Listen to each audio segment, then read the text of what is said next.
naturales, semisintéticos y sintéticos. Los naturales, los alcaloides del opio son muchos. Nosotros citamos solamente 6, son más o menos 20 que se dice, ¿no? Entonces, son dos tipos de derivados, fenantrénicos y isoquinolínicos. La morfina puede ser considerado que tiene un pirimidínico, o sea,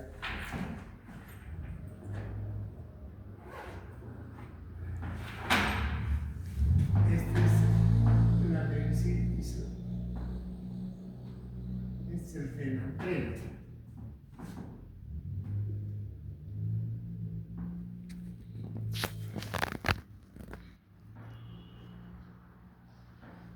Entonces, son derivados fenantrénicos y beneficios isoquinolínicos.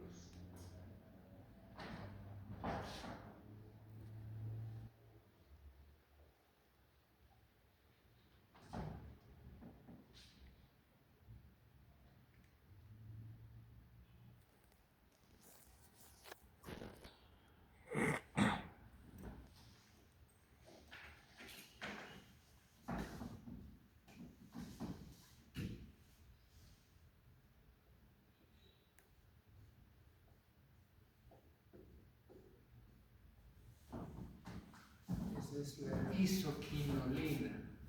También podemos decir que son derivados hiperquímicos, porque de aquí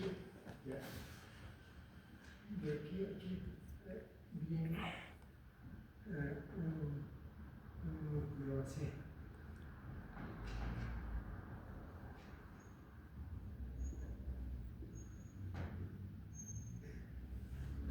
Por eso podemos considerar fenantrénico y bencil isoquinolínico. Fenantreno porque es el fenantreno que tiene un grupo nitrogenado la piperidina en su estructura.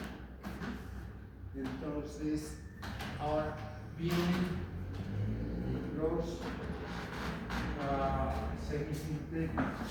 Esto normalmente es oxidril. Aquí. Entonces, es el caso de estos oxidrilos, por ejemplo, con ácido acético, o sea, carbono, hidrógeno, 2, carbono, oxígeno, así. La diacetilmorfina, heroína,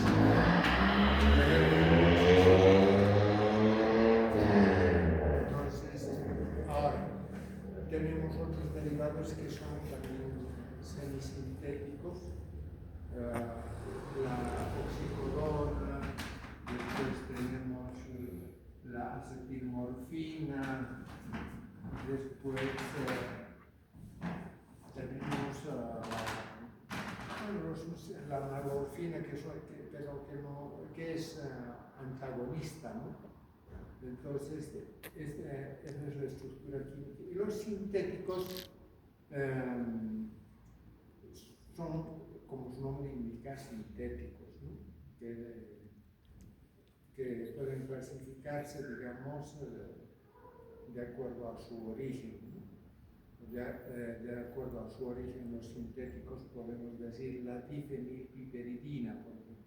Difenilpiperidina. Aquí está el fentanilo, la droga última que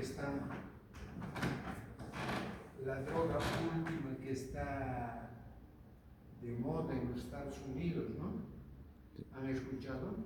Sí. El fentanilo.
los derivados del difenilheptano, la metadona y el propoxifeno. El propoxifeno es un analgésico débil, no se conoce como el nombre Larbón también.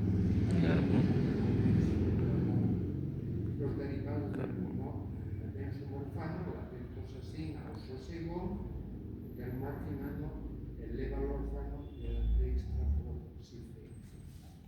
Y tenemos los dos antagonistas, ¿no? Que es la nalorfina y la naloxona. La nalorfina hemos hablado, ¿qué hemos dicho de la nalorfina? Nalorfina. ¿Se acuerdan? Aquí está la isoquinolina y esto es la isoquinolina también, pero en otra disposición, ¿no? No está como esto. Pero ustedes van a ver, sí. Son dos núcleos. ¿Qué hemos dicho de la nalorfina?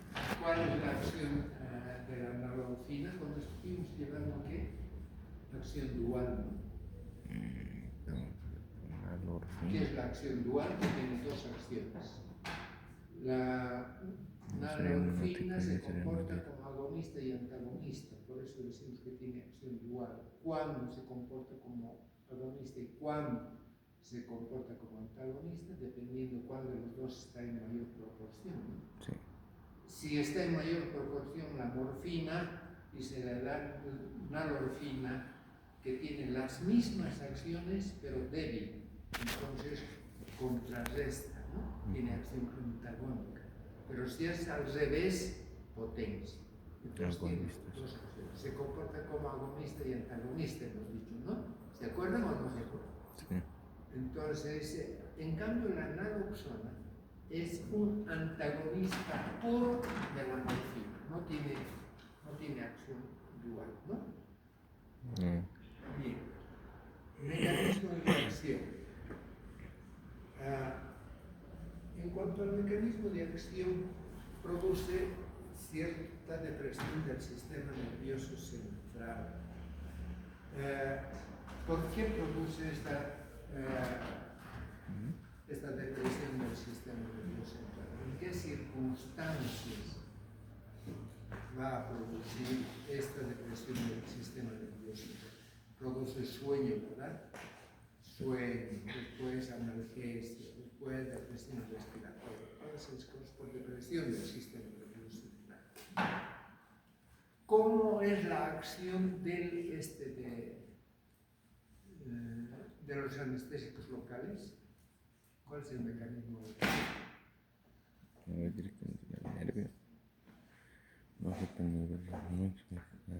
¿Cuál es el mecanismo de acción de los anestésicos locales? Impide, pues, ¿qué impide? La despolarización, los canales de sodio y potasio. ¿No? Entonces evita la entrada de sodio y la salida de potasio. También no sé si evita la entrada de calcio. El mecanismo se parece mucho a los anestésicos locales, ¿no? Entonces, estos fármacos tienen receptores específicos,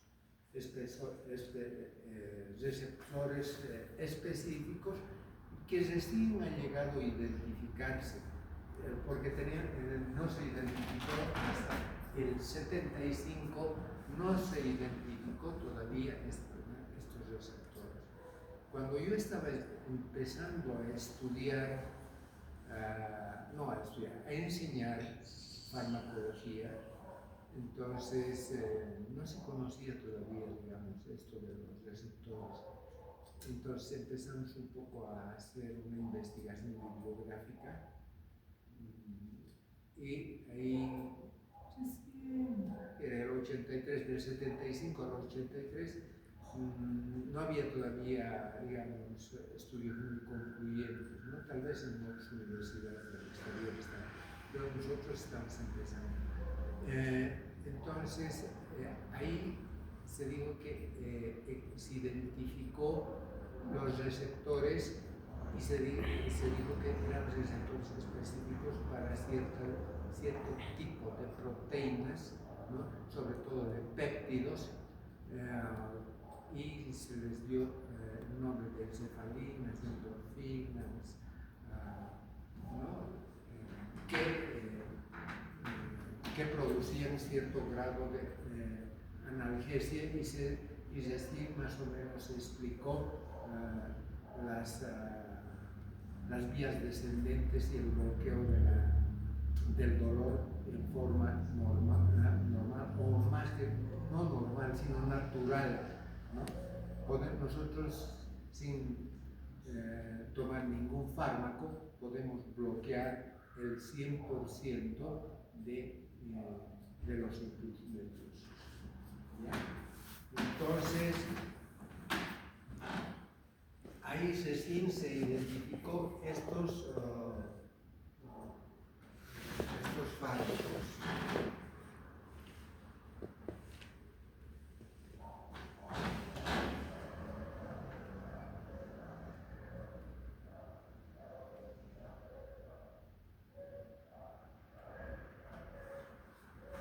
Entonces,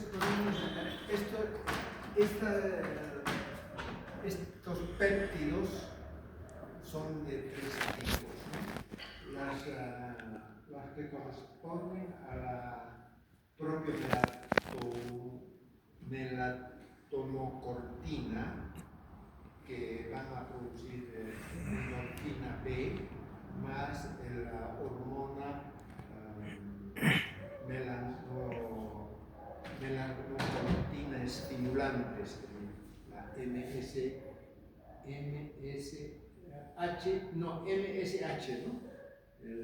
¿no? Y también que está más o menos en la hipófisis, en el lóbulo lateral.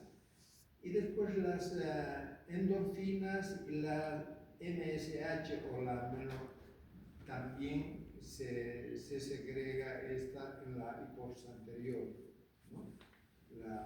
Las endorfinas, la metanoencefalina, la lipoprotropina B y el ACTH. ¿Qué es el ACTH? La hormona corticoestimulante. Entonces,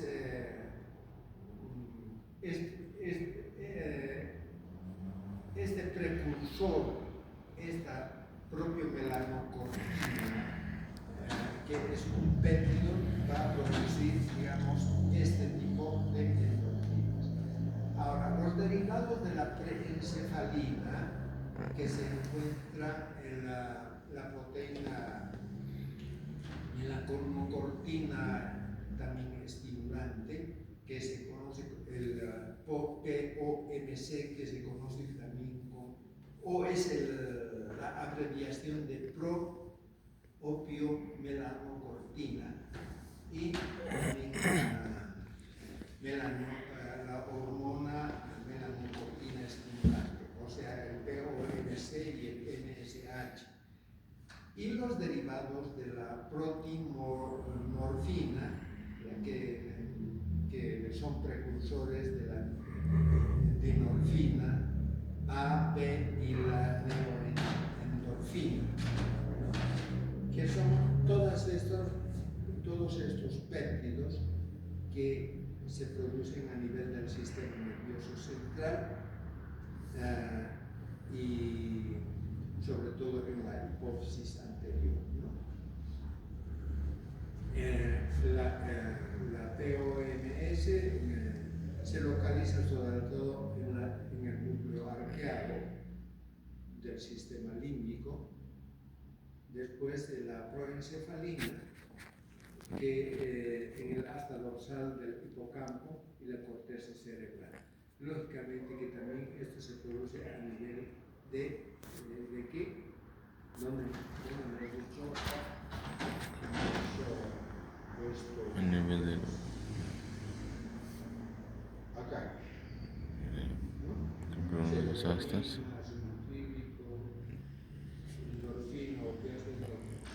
¿Cuál es?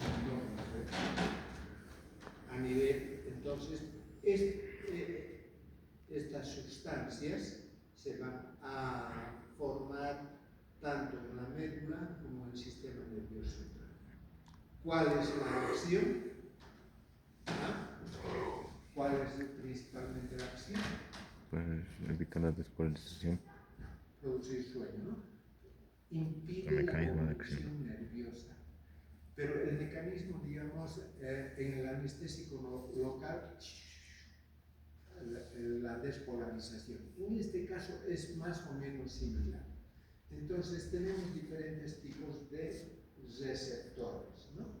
Que se conocen como receptores opioides. Los receptores opioides pueden ser mu, K y delta, ¿no? Mu, K o kappa y después las deltas, ¿no? Entonces podemos decir que las mu son 1, las K 2 y las delta no. Las mu 1, las K 2 y las delta 1. Entonces, este tipo de receptores tenemos, ¿no? Entonces, vamos a ver cuáles son los efectos. Los efectos de los receptores mu, que son de alta afinidad, nos van a producir analgesia, ¿no? Sobre todo analgesia y depresión respiratoria débil, ¿no? Son también responsables de la depresión respiratoria, pero principalmente las mu son los que nos van a producir la analgesia. Los K también nos producen analgesia, pero las mu a nivel central, analgesia a nivel central. Las K analgesia a nivel espinal. A nivel espinal y también a nivel central, sobre todo las cortezas de la corteza que se proyecta hacia el tálamo. Y las delta, ¿no? Que corresponden a una acción analgésica raquídea, inhibición de la musculatura lisa y anestesia supraespinal. Existe una inhibición de la musculatura lisa, pero en realidad no es una inhibición. La inhibición sería de los movimientos petroscálmicos. Tiene una acción espasmódica, contrae esa musculatura lisa y al contraer la musculatura lisa impide, digamos, el tránsito intestinal. Es porque estos fármacos son útiles en las diarreas, sobre todo idiopáticas. Cuando tiene diarreas sin que tengan infección, sin que tengan, digamos, hayan comido una comida irritante, que tengan infección intestinal. Entonces, ahora, estos receptores, ¿dónde se encuentran? Les he dicho, en el tálamo, en el hipotálamo, en la parte lateral, después en los ganglios dorsales de la médula, ¿no? Los K en la corteza, en el tubo olfatorio, en el hipotálamo, y las delta también en la corteza, en el tubérculo olfatorio, amígdala, tálamo óptico, etc. Entonces tenemos esas acciones. Ahora, vamos a hablar sobre cómo, digamos, cuál es su mecanismo. Acá tenemos el receptor para la morfina, para la morfina que es exógeno y la endorfina y cefalina que son endógenos. Tenemos en la membrana celular 7 segmentos, 1, 2, 3, 4, 5, 6, 7. Aquí tenemos el receptor y esta porción terminal que se conecta con la proteína G. ¿No? Aquí está más claro. Aquí está mucho más claro, ¿no? aquí está el receptor con sus 7 segmentos, ¿no? Entonces, cuando va acá, se liga con estos receptores endógenos o exógenos, ¿no? Morfina, nalorfina, etc. Y los internos, las encefalinas, ¿no? Entonces, esto está ligado con la proteína G en la parte terminal interna de la célula, ¿no? Esta proteína G tiene 3 segmentos, alfa, beta y gamma. Esta subunidad alfa es la que se desprende y va a inhibir a la enzima aminofosfato ciclasa. Esta enzima inhibe la transformación de adenosín trifosfato en adenosín monofosfato ciclasa, ¿no? Y esta adenil ciclasa, al disminuye la entrada de calcio y la salida de potasio. Aquí vamos a ver ATP en AN ciclasa, y esta va a producir una entrada de potasio que va a producir la hiperpolaridad y va a facilitar la salida de calcio. Entonces el calcio es fundamental. ¿En qué circunstancias hemos dicho? ¿No?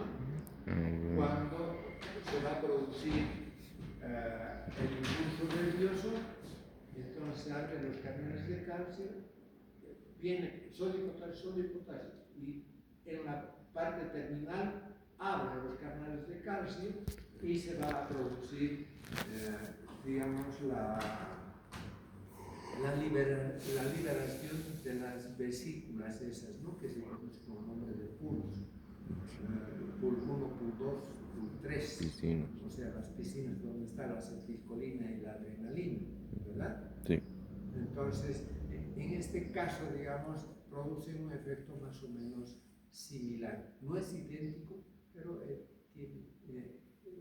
tiene algo de similitud entre la acción, digamos, de la hiperpolaridad que producen los anestésicos locales y lo que producen, digamos, estos fármacos. Lógicamente que estos fármacos, ese mismo efecto es un poco más complejo, que lo realizan a partir de la proteína G, ¿no? La proteína G, que tiene 3 segmentos. La responsable de todo es la alfa, que impide esa transformación, y entra potasio, se hiperpolariza y sale calcio, ¿no? Entonces, ese es el mecanismo de acción, en realidad, de estos fármacos. Es por eso que se va a producir todos estos efectos. ¿Está claro? ¿Está claro o no está claro? Bien, ahora vamos a hablar acción a nivel del sistema nervioso central. ¿Qué hace a nivel del sistema nervioso central? ¿Cuál es la acción? Deprimir. Sería deprimirlo. Deprime, ¿no? Deprime. Produce sueño. ¿Por qué produce sueño? Porque se inhibe. Ahora, si nosotros damos anestésico local, procaína, por ejemplo, en grandes cantidades, podemos producir depresión y igual sueño. Podemos producir incluso anestesia cuando actúa a nivel del sistema nervioso central. Lógicamente, para eso necesitamos grandes cantidades. Entonces, en este caso, no necesitamos grandes cantidades, pero sí deprime el sistema nervioso central y va a producir sueño, ¿no?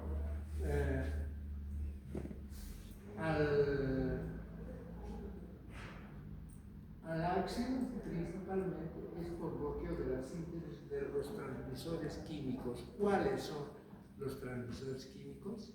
La acetilcolina. No, la acetilcolina. Cuando consumen cocaína y se ponen nerviosos, ¿qué pasa con eso?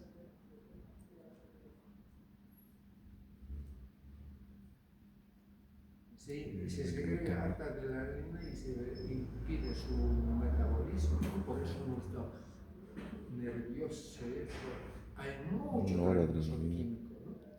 Entonces, en este caso inhibe el bloqueo de la síntesis de los transmisores químicos, acetilcolina y adrenalina y serotonina. Entonces, ese es el mecanismo el cual bloquea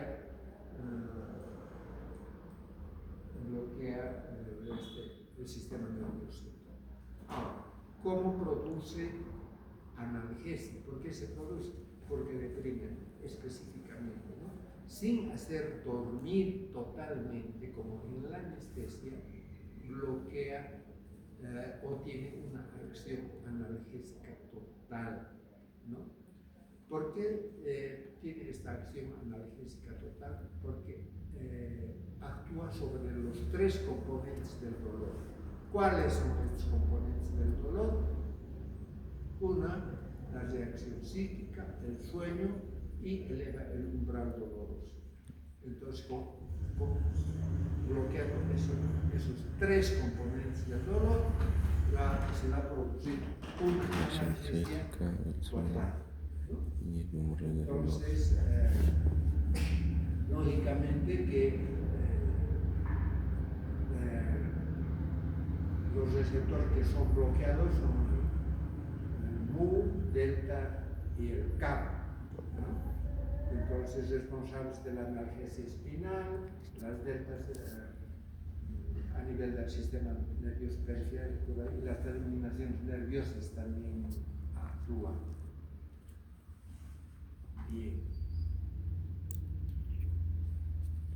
Ahora, les he dicho, el umbral doloroso llega a un 100%, una reacción psicológica, el miedo a la ansiedad y deprime el sistema nervioso central. Esos son los tres componentes del dolor que les he dicho, ¿no? Después,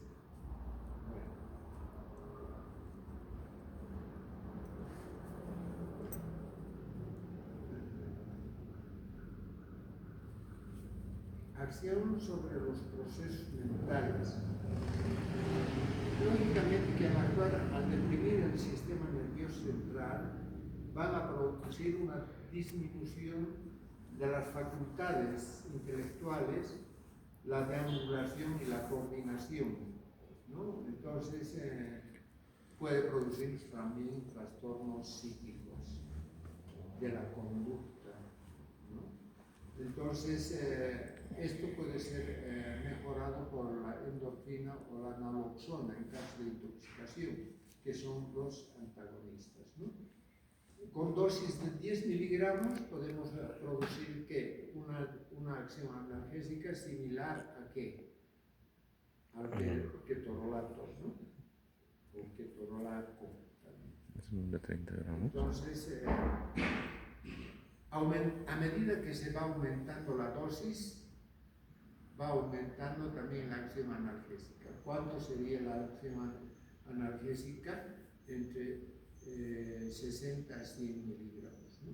De 30, 60 y 100. Así y empiezan los fenómenos de tipo tóxico. 200 miligramos y es mortal. En un abstemio. En cambio, un morfinómano puede recibir hasta 2 gramos, ¿no? ¿Por qué? Porque estos receptores se hacen cada vez que se acopla, entonces se hace la sensibilidad va desapareciendo y necesitamos cada vez más dosis para producir el mismo efecto. Es por eso que entre la dosis tóxica y la dosis que el morfinómano desea es muy estrecha. Entonces, por eso que muchas veces se mueren por sobredosis, ¿no? Aumentan y después es tan delgada la separación entre la dosis tóxica mortal y la dosis que ellos están buscando, ¿no? Lógicamente que cuando deprimen los procesos mentales, entonces, ¿qué pasa? Para respiratorio. Que va a producir alteración de la conducta. normalmente las personas que son muy ¿qué? Estas personas que depresivas, digamos, ¿no? Todo les sale mal, son infelices, etcétera, etcétera. Entonces se les da un jale y felices se ponen, ¿no? Entonces, bueno, produce euforia y también produce disforia, ¿no? La euforia siente feliz, contento. La disforia es una alteración también de la conducta, ¿no? Donde todo ya resulta un poco casi al revés, ¿no?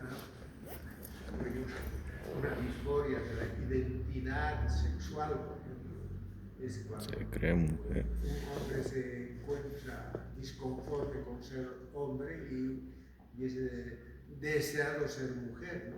Es una especie de disforia también, disforia sexual se llama. Ahora, lógicamente que existen otras disforias, ¿no? de la conducta.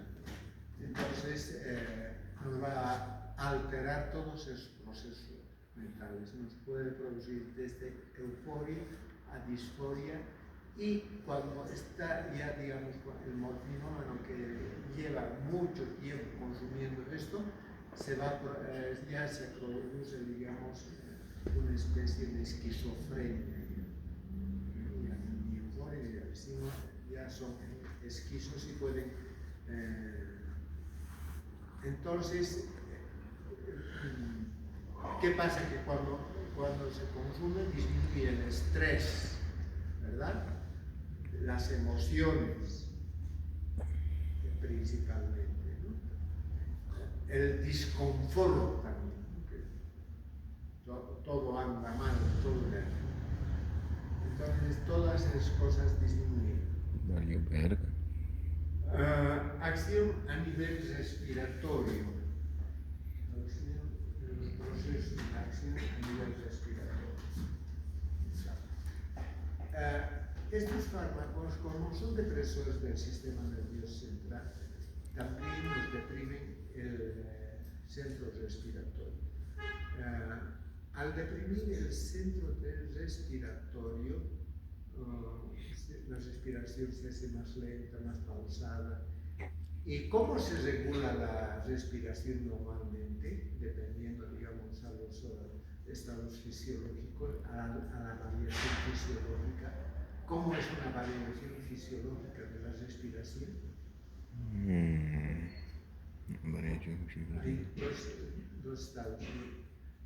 Una, la hipernea. ¿En qué casos se produce eso? Normalmente. Normalmente cuando haces ejercicio. En ejercicio, ¿no? O asustado. En el ejercicio. El miedo, ¿no? La tensión, la aprensión también puede producir, las emociones pueden producir taquicardia y aumento de la respiración, ¿no? Entonces, esto se debe sobre todo a sobrecarga de anhídrico y carbónico, ¿no? Entonces tenemos el centro respiratorio ¿qué hace? Regula y es sensible a estos cambios, ¿no? Cuando hay mucho anhídrido carbónico se estimula la respiración. Cuando hay poco anhídrido carbónico, cuando hay una alcalosis respiratoria, puede pararse la respiración hasta que recupere el equilibrio ácido-base, ¿no? Entonces, eso es lo que pasa a nivel respiratorio. Entonces, no responde a estos cambios, ¿no?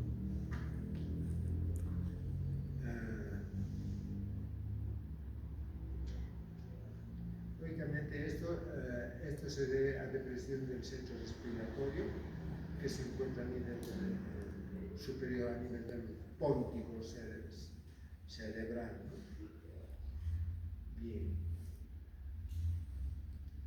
Lógicamente que la modulación de la respiración, esto de que aumenta o disminuye la respiración es lo que se conoce como modulación de las respiraciones, ¿no? Entonces, podemos decir que este ritmo respiratorio es alterado, ¿no? Estos mecanismos de regulación de la respiración se anulan con la morfina, ¿no? Es por eso que la morfina en estados de intoxicación grave produce paro respiratorio y muerte. Hay un sobredosis en el que se ha metido mucha morfina o fentanilo, que es el fármaco de moda ahora en los Estados Unidos, y el fentanilo, ¿qué hemos dicho? Creo que no es 100% más potente. Una droga Semisintética. sintética opioide que es 100 veces más potente que la morfina. Sí. No, Es por eso que no está de moda. 100%. Entonces, también la sobredosificación es grande, la muerte con fentanilo es grande. Incluso acá tenemos algunos que manejan el fentanilo. ¿Quiénes manejan el fentanilo? ¿Farmacia? ¿Farmacias? ¿Ah? ¿Las farmacias? Los anestesistas, pues, el fentanilo. Hemos dicho que en la inducción anestésica para dar analgésico y producir sueño, se les da eso como medicación preanestésica. Entonces, ¿cómo lo consiguen tan fácil? Se ha dicho, ¿verdad? Sí. Entonces, algunos también le hacen una probada, pues. Y ha habido algunos de un deceso ya de anestesistas por fentanilo acá, solamente que no se publica, ¿no? Bien. Ahora, ¿qué pasa cuando hay insuficiencia cardíaca congestiva? ¿Qué quiere decir insuficiencia cardíaca? Que el corazón no está funcionando. Sí. Y si hay esa insuficiencia cardíaca, ¿qué va a pasar? Hay éstasis venoso, ¿verdad? A veces se hinchan los pies, se hinchan las porciones caudales, porque el corazón ya no funciona bien, no bombea muy bien, entonces se hace insuficiente ese corazón. Y al hacerse insuficiente ese corazón, hay más sangre venosa, hay sobrecarga de anhídrido carbónico. Y si hay sobrecarga de anhídrido carbónico, ¿qué hace a nivel del sistema nervioso central? Estimula la respiración, acabo de decirles, ¿no? Y si estimula la respiración sin necesidad ya, o sea, claro que hay necesidad, ¿no? Porque el organismo quiere compensar y esa carga empieza a respirar.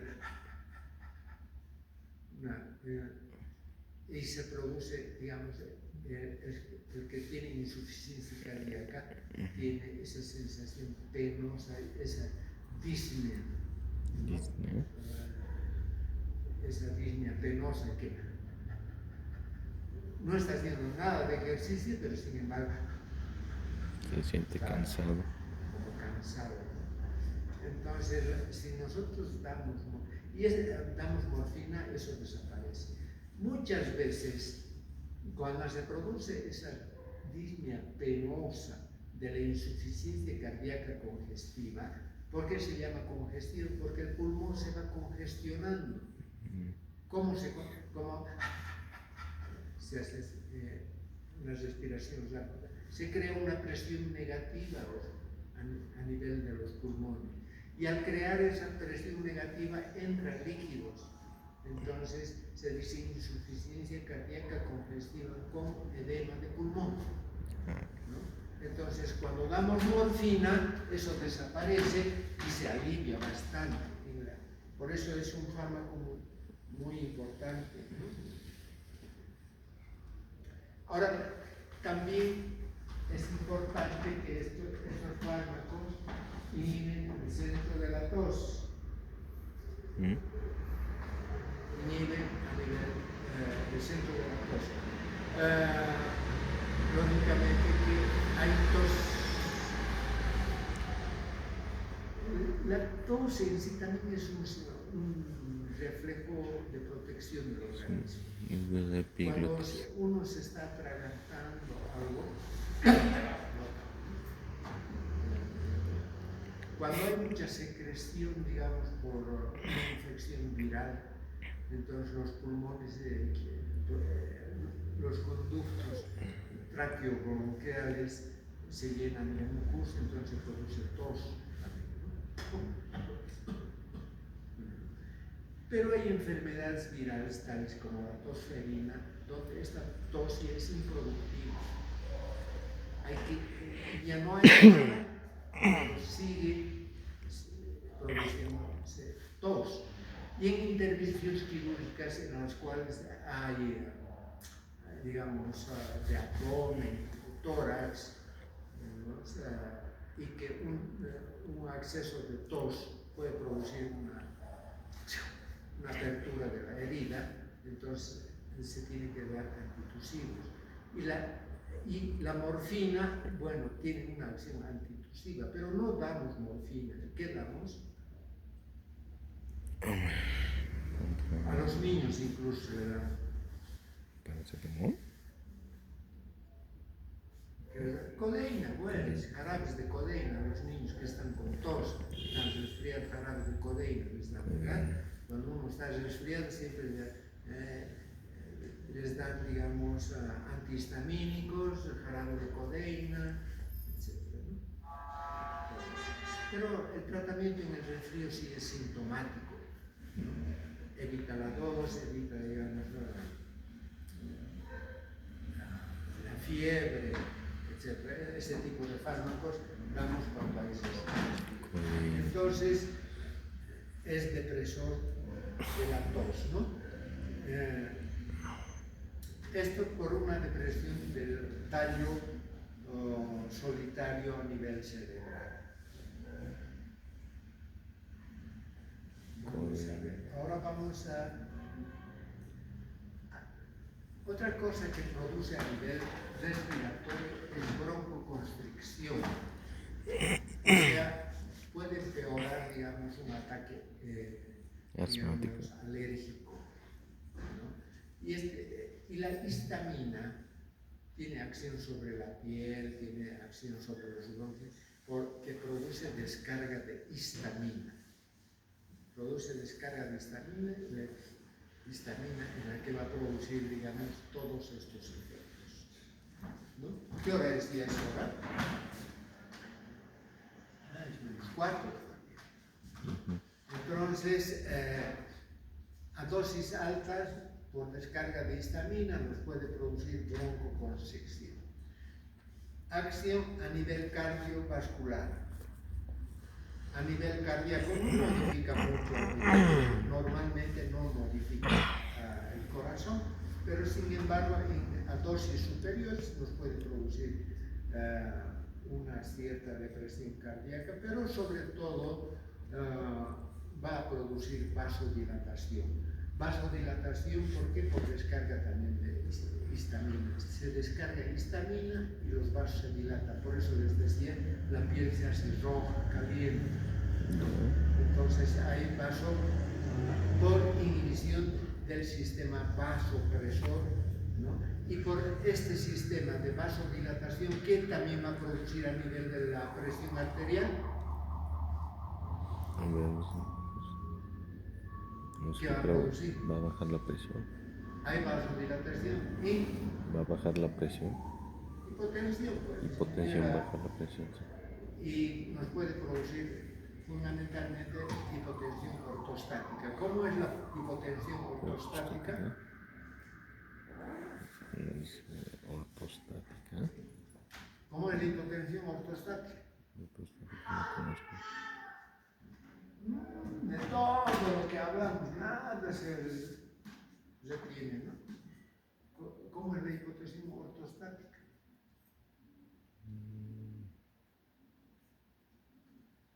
la hipotensión que se produce por el cambio de postura, pues. O sea, cuando yo estoy de cúpulas, por ejemplo, estoy comprimiendo todo el abdomen, todo, ¿verdad? Entonces la presión está un poco elevada, porque estoy comprimiendo todo. Entonces, cuando me paro de golpe, la presión baja. ¿No les ha pasado alguna vez a ustedes? Están así, haciendo fuerza, algo agachado, se paran de golpe y les dan vueltas la cabeza, ¿no? Es la presión ortostática.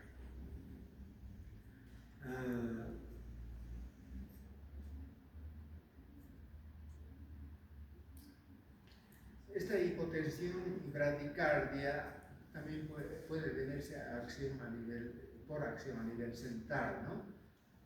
Producidas por la serotonina y la beta-lipotropina. Esta acción puede ser bloqueada por la clorofenilalanina.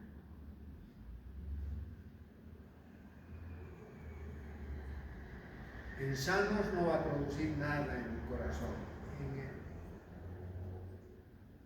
Ahora, lógicamente que la presión, la frecuencia cardíaca, todo eso disminuye cuando va a producir sueño, ¿no? En el sueño, esto nos produce sueño y de por sí, digamos, eso también va a deprimirse. Acción sobre las hormonas.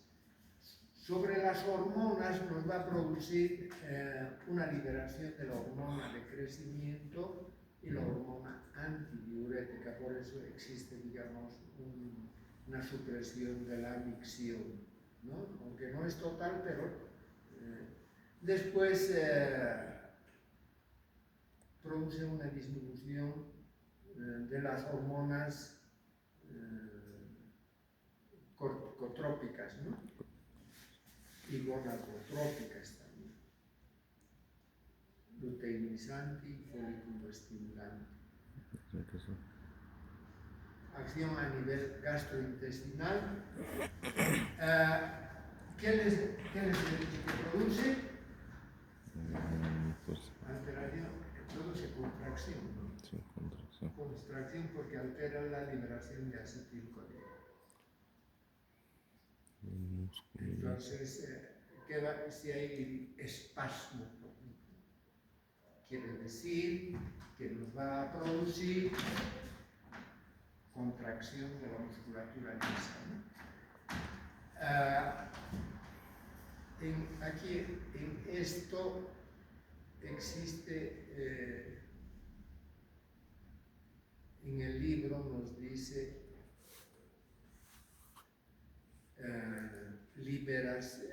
inhibición de la liberación de acetilcolina. Pueden corregir eso, por favor. ¿Ya? Entonces es liberación de acetilcolina, no es inhibición de la acetilcolina. ¿De acuerdo?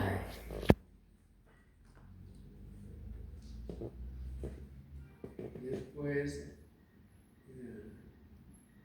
lógicamente disminuye el peristaltismo, produce constipación y nos sirve para las diarreas intestinales.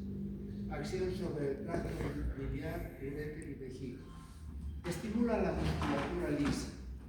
En caso, digamos, cuando hay cólico intestinal, bueno, se produce contracción, ¿no? Pero cuando hay contracción del colédoco y la vesícula biliar o de las uretras, ¿qué va a haber? Lo que se conoce como el cólico hepático, ¿no? Cólico hepático. El cólico hepático, entonces puede producir por obstrucción o puede producir por contracción. Entonces, cuando existe este cólico hepático, ¿qué se da? ¿Qué damos? Antiespasmódicos, ¿no? ¿Cuáles son estos antiespasmódicos? Benzodiazepina, prevención. Los Prevención. parasimpaticolíticos, los que van a actuar en contra de la acetilcolina, ¿no? ¿Cuáles son? La atropina, buscapina, espasmosidalena, sertal. Solo conozco la atropina. ¿Verdad? Atropina. Entonces, estos cólicos producidos, sobre todo a nivel hepático, producidos por la morfina, no puede ser antagonizada por la atropina. No antagoniza, sigue el cólico. No hay dolor, sí, porque hay analgesia. Pero sigue contracción. Porque cuando hay cólico hay dolor, ¿no? Dolor de los intestinos, dolor en el hígado. Estos cólicos nos hacen revolcar a uno de dolor, ¿no? Sobre todo a nivel renal. A nivel renal, sí, si produce cólico la morfina renal, damos atropina, contrarresta este cólico a nivel renal, pero a nivel hepático no contrarresta. ¿Está claro? Bien,